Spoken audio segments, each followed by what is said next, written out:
actually want to hear. So anyway, let's move along to linebackers. Final roster spot seems to be kind of the big thing we want to key in on, right? Christian Welch. And listen, I think it is a loaded group here. You got Quay Walker, Edgerrin Cooper, Isaiah McDuffie, third rounder Tyron Hopper, improved after no rookie defensive role. So it seems like Tyron Hopper's starting to take a step forward in terms of camp news. So Quay Walker, you guys know I've been very vocal, and he could prove me wrong this year. I've been a little more down on him than most people are. You see the athletic traits. You see, I mean, when he's on, he's on. But Edgerrin Cooper came in and really shined that light back on Quay. Like, man, this is what a stack backer should look like in a 4-3 defense with Jeff Hafley. Now, I want to give Quay the benefit of the doubt because Quay has had to go through multiple defensive schemes, and all Edgerrin Cooper is known is Jeff Hafley from day one. Sometimes, guys, whether it's business, football, sports, no matter what it is, it's hard to, I'm going to go redneck lingo here, unlearn something, right? It's hard to get that old thinking out of your brain so you can kind of embrace this new. Maybe we see the best version of Quay Walker this year. But those four are locks. Quay Walker, Edgerrin Cooper, Isaiah McDuffie, and Tyron Hopper. I feel comfortable saying that. So the battle for the fifth spot, Isaiah Simmons, we brung in, who's just an athletic freak. Christian Welch, who's a strong special teams track record, including the 2023 with the Packers. You guys know I could not believe they cut him last year. Yeah. So that's what it's really coming down to is Isaiah Simmons versus Christian Welch. To me, it's a no-brainer. I would pick Simmons over Welch and try to get Welch back to the practice squad. The fact that he was available tells me it's less likely he gets poached onto a 53-man roster from the practice squad this year. I would go with Isaiah Simmons. You guys have at it. What do y'all think about that? Well, I think there's a free agent out there that we're not thinking about. And he went to South Central Louisiana State University, the Mud Dogs, Mr. Bobby Boucher.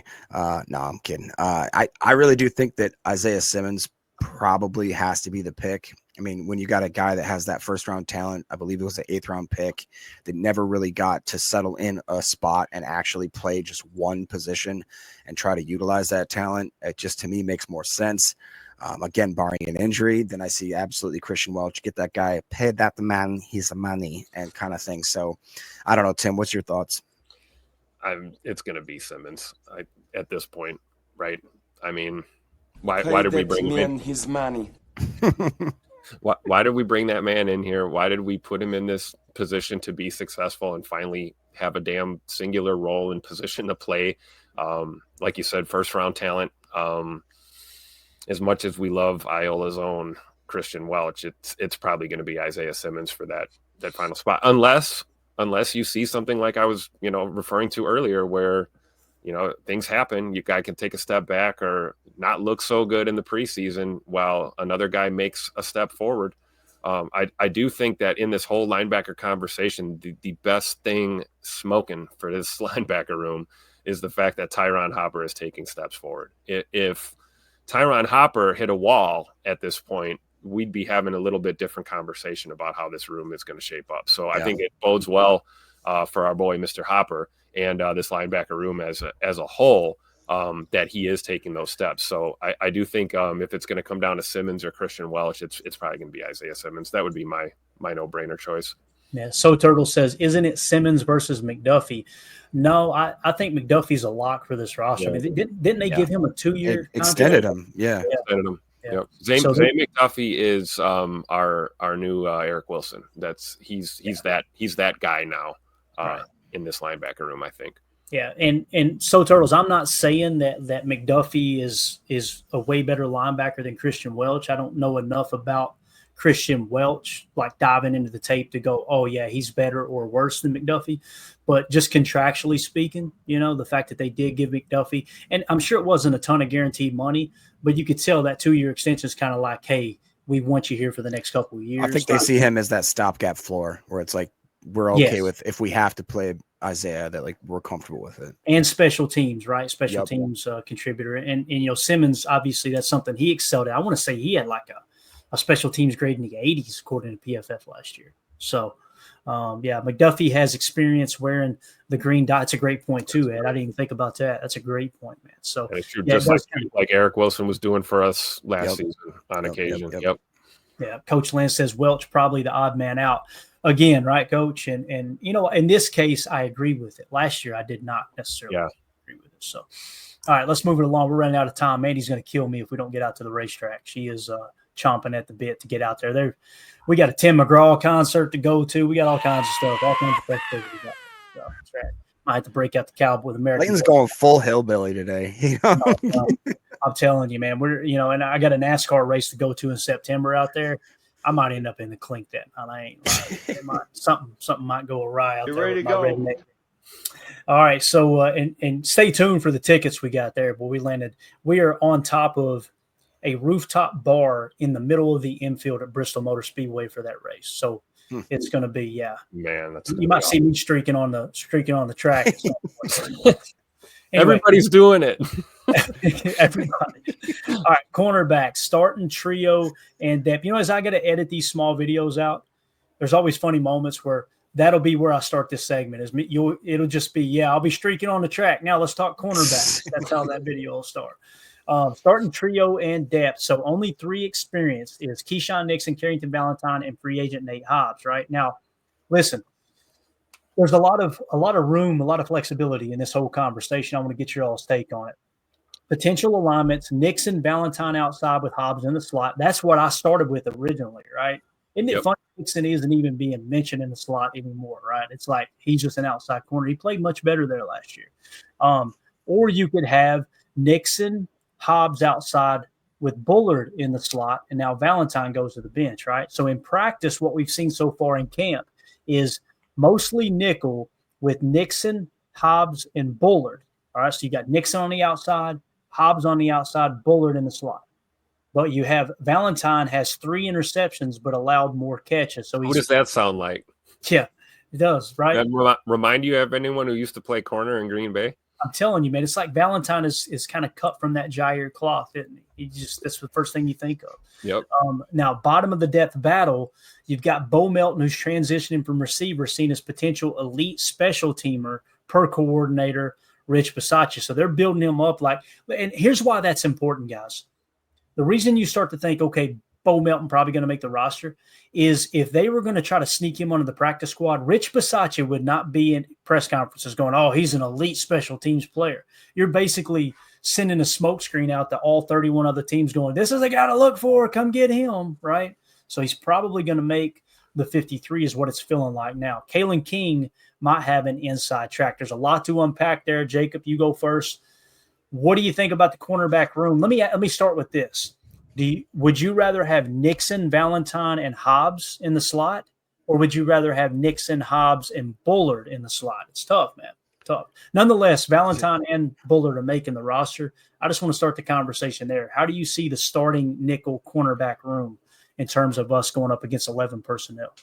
To be honest, man, I think I'd rather have Hobbs, Carrington outside, and maybe let the slot position be a battle between Nixon, Bull, and so you're going actually with a third option here. That's wild, man. That's honest. I mean, I at first I would have never said that. I was very skeptical of the Nate Hobbs signing after getting to know the guy and seeing that he's an absolute psycho.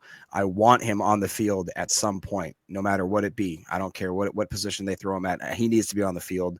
I think Carrington, in my opinion, right now is a really good outside corner that could become like a Jair type. I think that he is that type of special player. And in the slot, Nixon's done it, and he's a hard hitter too. And he's a guy that, has a lot of ego and a lot of reputation. To my opinion, like, you guys know how much I love Bullard, but he hasn't shown me yet. You need to make a step to earn this spot in the league, I believe. And just because you're a second rounder doesn't mean you get to slide right into a position. I want the best starting group available, just like I do at any other positional group. I think that the safety group is a hard one to crack with how good Echt is. And in my opinion, Evan Williams deserves that other spot. So it's a great problem to have. Again, the fact that maybe we go into more of a dime set more often. If people try to stretch us that way, then okay, fine. Then we've got a lot of extra talent in that back end of the cornerback room. And it is crazy to talk about those guys and not even to mention a guy like Bo Melton, that he still could make the team as a 4th or 5th type cornerback. It's interesting to say the least. And I'm not going to sit here. If I had to be a betting man, I would not bet a dime on this because it's just there's too many variables up in the air right now. I think is a great point. What So Turtle says here in the chat, Tim, so many interchangeable options, and we'll just kind of tie both of these segments in together because really the thing to watch at safety is Javon Bullard versus Evan Williams. So you got Javon Bullard competing for the slot spot, and then you've also got him competing against Evan Williams. Now, I think Evan Williams is the man for that job. Don't get me wrong. But it is nice what So Turtle says here. Boy, oh boy, do you have depth in all different directions in the DB room. You know, if you carry 10 overall, you feel good about Bull being able to play a little safety. He's better in the slot, in my opinion, really good against the run out of the slot. And that's another key factor in how you jumped to second in run defense last year under Happy. Yeah, I agree. Clip this one for the TikTok boys and girls. There is no freaking scenario in my mind that Carrington Valentine's not on that damn football field. That is an absolute playmaker. He is there is a reason why, he might bust a coverage, but boy, is he going to get his hands on that football and make plays for you. You heard it from a fan right here. You need a guy like that in your secondary, and you've got some absolute dogs in Nate Hobbs and Keyshawn Nixon. I love that scenario, Jacob. Yeah, give me CV and Keyshawn out there and Hobbs in the slot. Hell, kick Keyshawn back to the slot if Hobbs is looking on the outside. And when it comes to the Bullard conversation, you saying Javon's got things to prove. I agree. I think he has more to prove as a safety in the NFL than he does as a slot corner. I think he's great as a slot corner. So the interchangeable options are great. But if you're asking me, do we take CV off the field, to put Bullard out there? Maybe. Isn't it? I would rather see that. To me, this is the year. You got to cut Carrington Valentine loose and let this kid just play his game. Yeah. Let him take that step. And I'm willing to bet he's a guy that is not going to sink. He's going to swim and he's going to excel. And you're willing to go to war with a guy like that, he's going to lay it all out there, and he might get beat on occasion. But boy, when you need that tip pass or you need that interception to seal a game, that is who that man is, man. So I'm going to give my props to CV and I'm going to go to bat for him. That I don't care what the combination is, it better involve number 24 being on the football field. That's where I stand on it. Isn't it crazy that, myself included, a lot of people going into this draft are like, we have to address corner. We need to take a corner in the first or second round.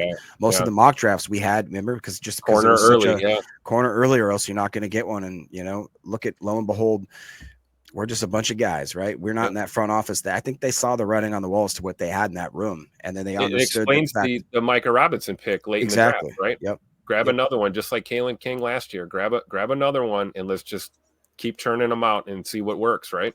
Yep. And as the season wrapped up, you'll notice we started doing all these exercises. We started doing mock drafts immediately. And there were people in the chat, oh, my God, it's too early for a mock draft, You got to understand, the team is doing mock drafts right now.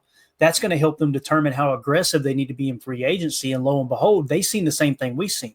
We're going to have to reach on a corner to get one early. So let's just go get Nate Hobbs in free agency. That's why you do those exercises early in the offseason. Let me clear it up for Daryl in the chat. When I said cut Valentine loose, I meant like unleash him, cut him loose. Right. No, loose on the field to wreak havoc on these offenses. I don't mean cut Carrington Valentine from this football team. Come on now. Come on, Daryl. God. And Madden said, me too, Jacob. I wanted Trey Amos. I was big on Trey Amos, right? Yeah.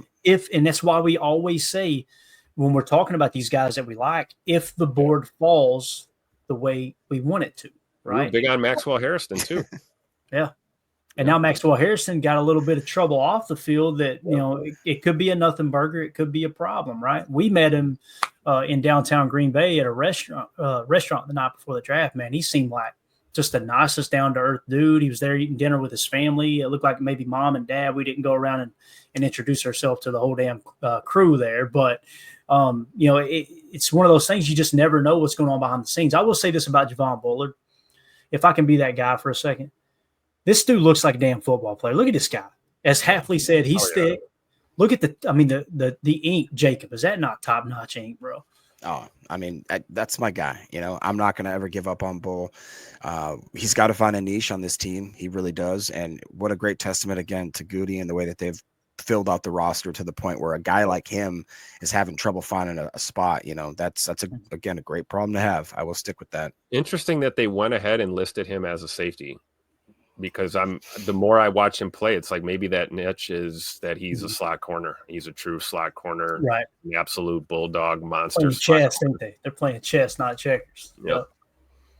Yeah. So just to round this out, and again, the lawyer's calling about the divorce right now. So, so with the safeties, Javon Bullard versus Evan Williams. Listen, I think it would take a whole lot for Javon Bullard to beat Evan Williams out at safety. I think I see him more as a slot, but expected battle between Bullard and Williams hasn't fully emerged due to cornerback setup. All-Pro Xavier McKinney pairs mostly 90% of the times with Williams, some with Bullard or Zane Anderson.